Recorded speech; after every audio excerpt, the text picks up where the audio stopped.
es un proceso de separación. ¿De qué? De partículas que están en suspensión en un fluido, que puede ser un gas, que puede ser un líquido, que nosotros queremos separar. ¿Cómo lo vamos a separar?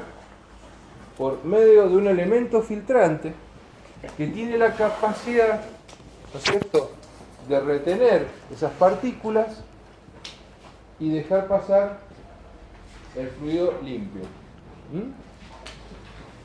Entonces, fíjense, ¿qué es lo que nos interesa cuando nosotros empezamos a ver este tema de filtración? Primero lo que nos interesa es saber qué tipo de filtro vamos a utilizar, razonablemente, buscando lógicas en el tema. Segundo, ¿qué cosa? Dimensionar el filtro. ¿Qué capacidad podemos tener o qué capacidad podemos necesitar para que el filtro que vamos a seleccionar realmente funcione bien? Podemos tener un filtro, digamos, que sus características se adapten perfectamente al proceso que nosotros queremos hacer, pero que no tenga la capacidad de poder, o sea, que rápidamente el filtro tenga que salir de servicio porque se colmata, o sea, que pierde la capacidad de filtrar. Entonces es importante saber el dimensionamiento. Después es importante establecer todas las operaciones que yo tengo que hacer en la filtración, todas las operaciones de filtración y lavado. ¿Por qué? Porque en función de lo que ustedes recuerdan del año pasado, yo lo que necesito es periódicamente, digamos, reactivar la capacidad del filtro generando un lavado que generalmente es pasar un fluido en contracorriente. Por último, poder, como dice ahí, predecir con suficiente exactitud el resultado que se ha de obtener. O sea, generalmente yo cuando quiero separar de un fluido partículas, yo necesito que ese fluido limpio tenga determinadas características. O no tenga partículas, o lo tenga hasta un determinado tamaño, en una cierta cantidad, determinada cantidad de partes por millón, o con la unidad que ustedes quieran seleccionar. Eso entra dentro de las especificaciones. Todo eso lo tengo que definir y determinar en este estudio. En definitiva, ¿qué es lo que yo hago? Yo tengo un líquido a filtrar, un líquido sucio, tengo un filtro que tengo que determinar las características, el medio filtrante o la ayuda a filtro que voy a utilizar, y por el otro lado el líquido claro. ¿Qué quiere decir? Que en ese proceso yo lo que hice es, vino un líquido conteniendo una determinada cantidad de partículas y en ese proceso saqué por un lado el líquido claro o limpio y por el otro lado retuve las partículas. ¿Estamos de acuerdo? Bien, ¿cómo puedo clasificar la filtración? Estas son todas características que yo tengo que ir viendo cuando voy a seleccionar o voy a entrar en el proceso de determinar un equipo de filtración, un filtro, o ver si el que estoy utilizando funciona como corresponde. Fíjense, por la fuerza impulsora, ¿no es cierto?, que estoy utilizando. Entonces ahí voy a encontrar que hay filtros que actúan con la fuerza de la gravedad. Por el mismo peso, digamos, que se genera del fluido que estoy filtrando, eso genera la fuerza necesaria para que ese fluido pase por el medio filtrante, retengamos las partículas y siga el líquido claro. La otra cosa, ¿cuál es? Generar, la otra forma de impulsarlo, ¿cuál es? Con una fuerza, digamos, impulsora, corrientes arriba, o sea, generar una presión positiva, corrientes arriba, y esto ¿qué hace? El fluido se impulsa a pasar a través del elemento filtrante. ¿Cuál es la tercera posibilidad?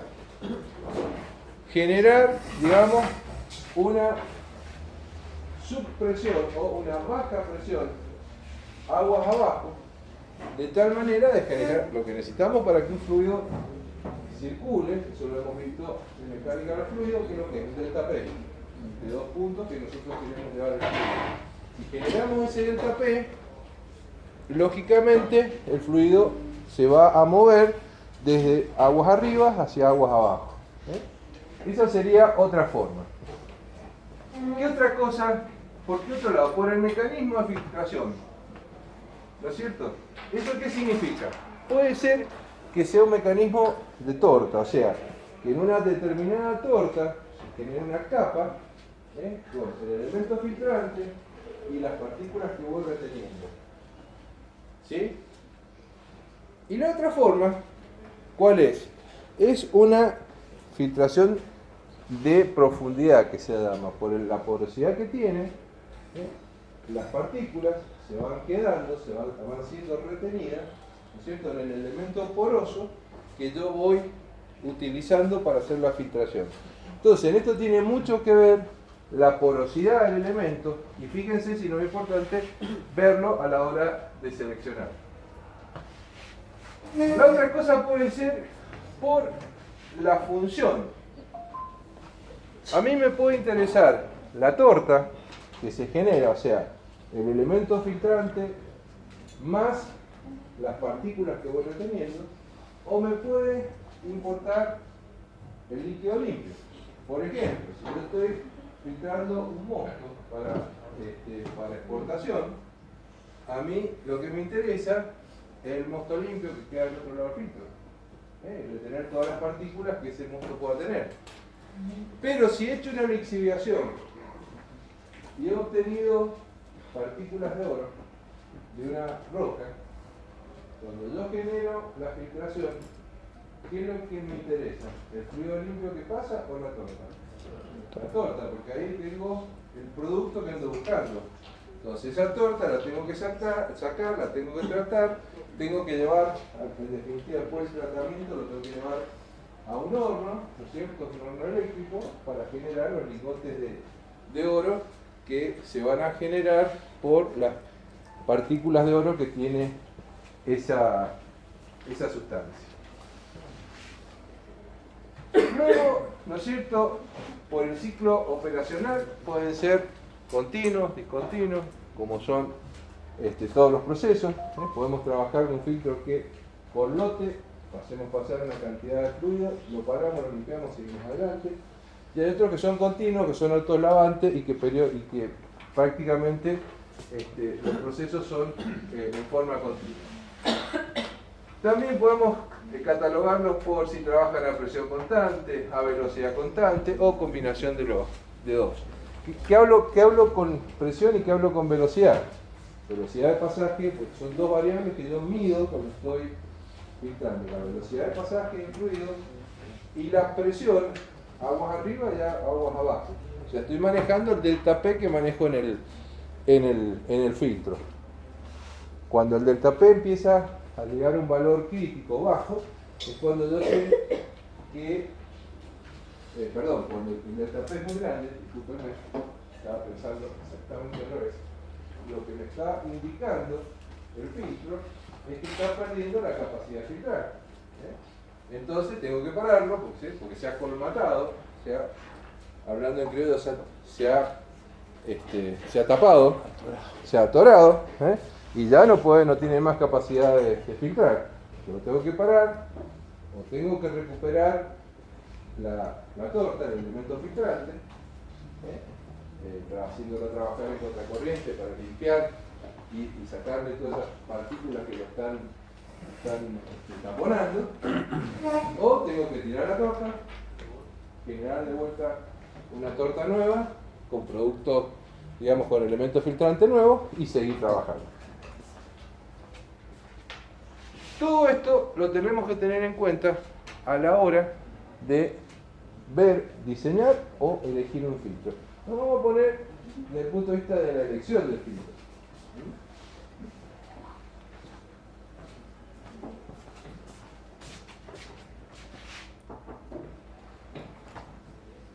Bien, como ustedes recuerdan, los medios filtrantes tienen sus características ¿no es cierto? Y tenemos que tratar de buscar las mejores características que se adapten a lo que nosotros queremos utilizar para filtrar.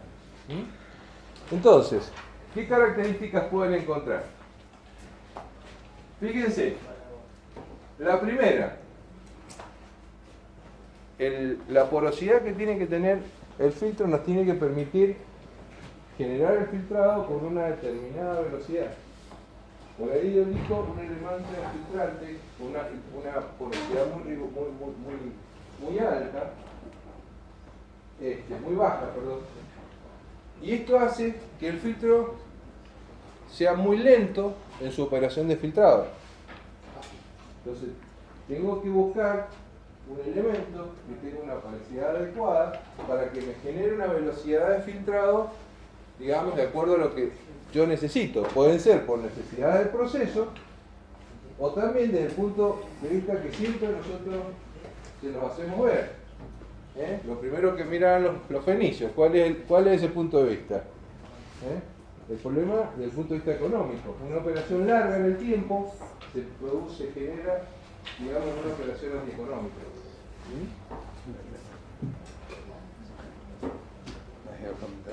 Justamente algo de eso. Sí, ¿querés comentar? Mi primer trabajo como profesional fue en la cervecería. Sí, ya estaba recibido. Y en la cervecería había que filtrar cerveza.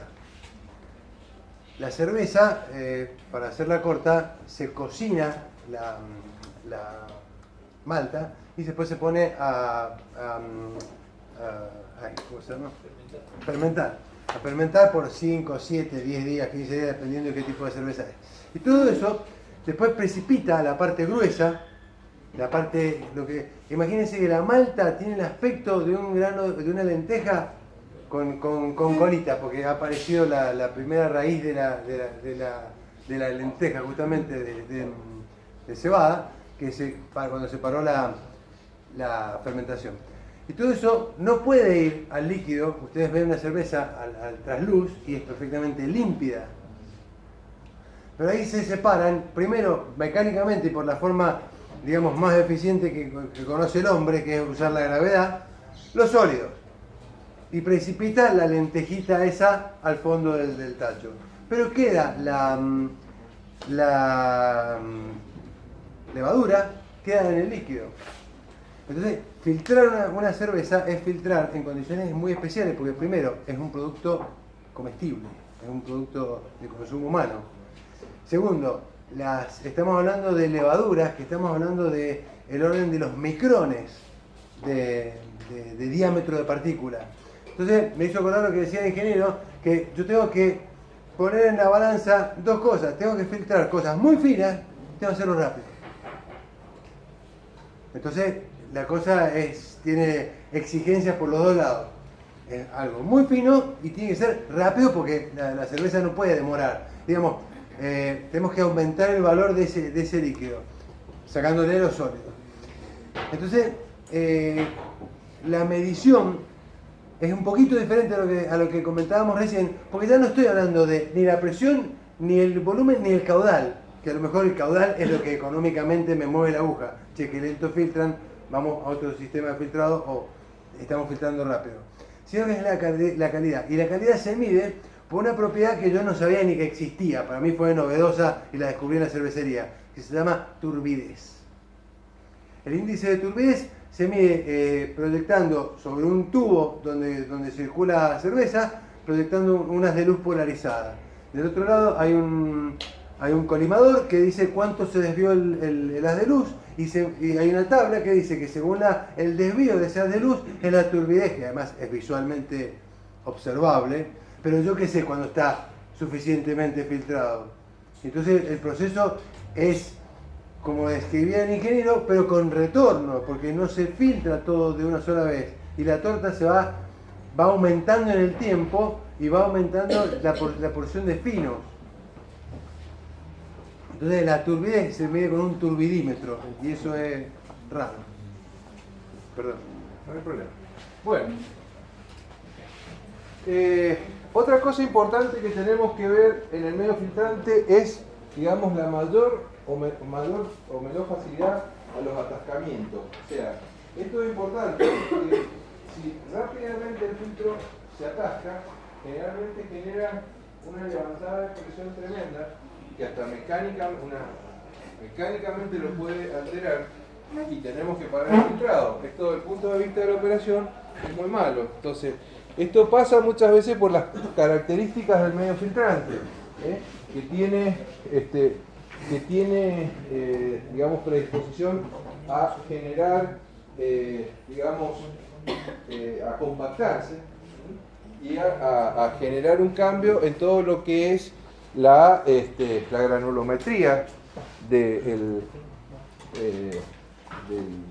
elemento filtrante, y esto hace que genere atascamiento. ¿Por qué? Porque al cambiar eso, la porosidad aparente, porque acá tenemos que hablar de la porosidad aparente, no es un producto que normalmente es un sólido, sino que es un elemento granulométrico, hace, ¿no es cierto?, que al cambiar la porosidad aparente se generan atascamientos en el filtro, y esto hace que tengamos que parar la operación.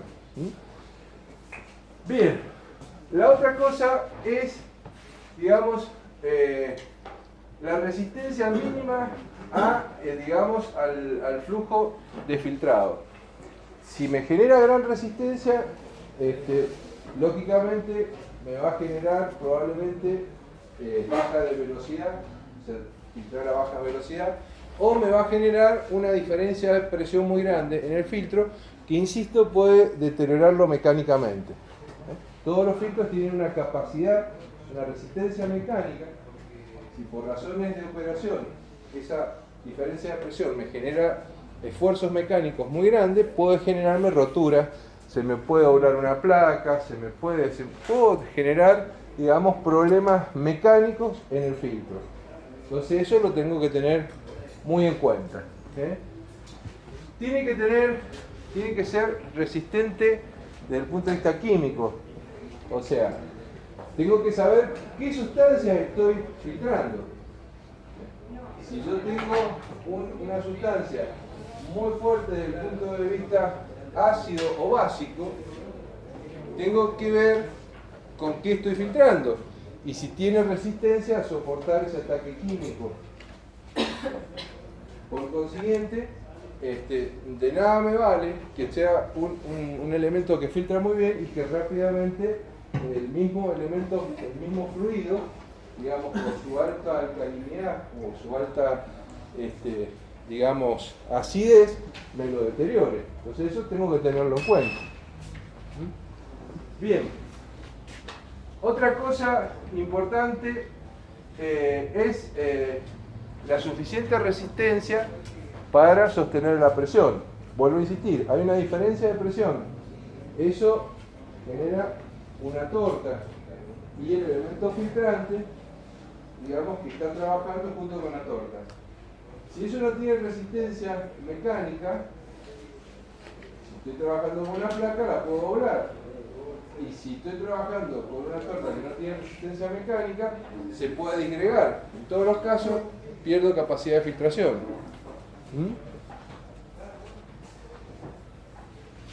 También des en cuenta que un fluido que está circulando con partículas genera una abrasión sobre todas las partes del filtro.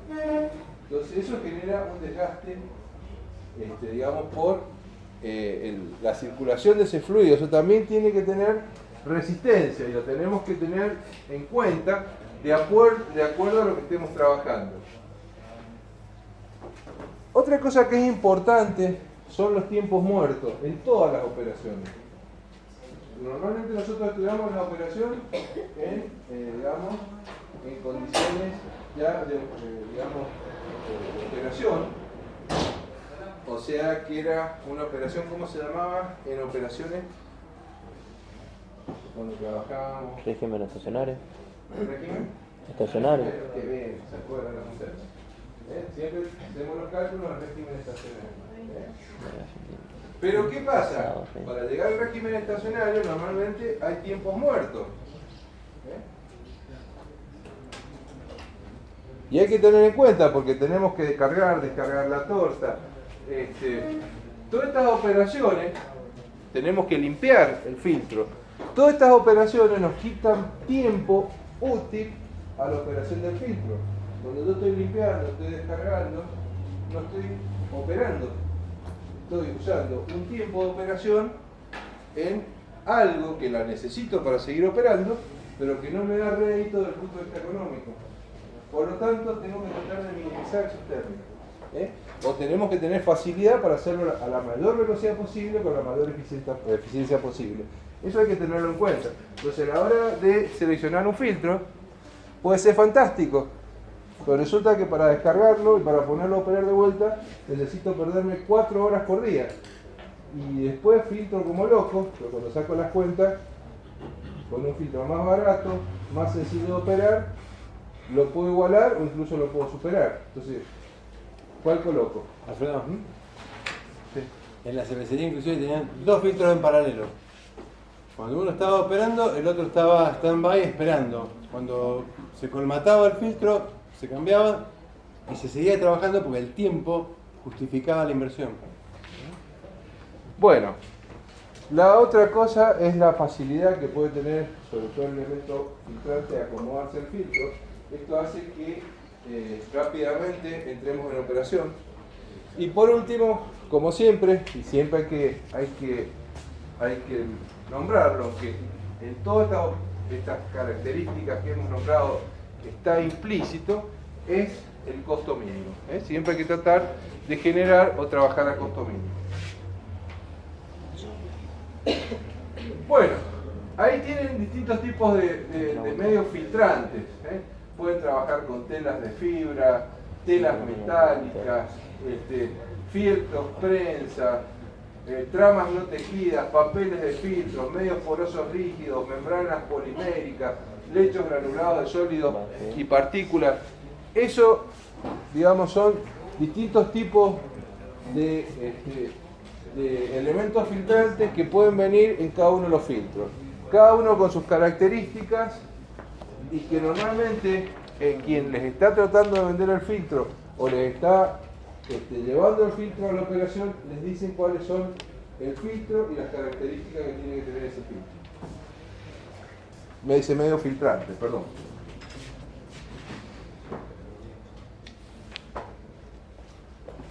Aparte del medio filtrante, que si solamente trabajáramos con el medio filtrante, rápidamente se colmataría. Tiene una capacidad para filtrar de acuerdo a sus poros, de acuerdo a su capacidad de retención, que si no le agrego una ayuda filtro, lógicamente rápidamente va a tener que parar la operación. Para eso aparecen estos ayudas filtros. Generalmente son tierras filtrantes, elementos filtrantes, que lo que hacen es ampliar el volumen de filtración, generando, como les decía, una porosidad aparente. Son elementos finamente divididos con una granulometría alta, de tal manera de generar una torta que me aumenta el volumen de filtrado y que me aumenta la capacidad de filtrar en el filtro. Y hay distintas, por ejemplo, pueden haber, digamos, de acuerdo a lo que yo necesito de alta porosidad, tienen que ser levemente compresibles, no tienen que ser totalmente rígidas, pero sí tener una pequeña capacidad a la compresión, resistentes mecánicamente, baja densidad, ¿no es cierto?, global, poroso, químicamente inerte. Estas son las características generales que yo puedo encontrar en estos elementos. ¿Por qué tienen que ser inertes? Lógico, si me reaccionan con el fluido que estoy filtrando, estamos fritos.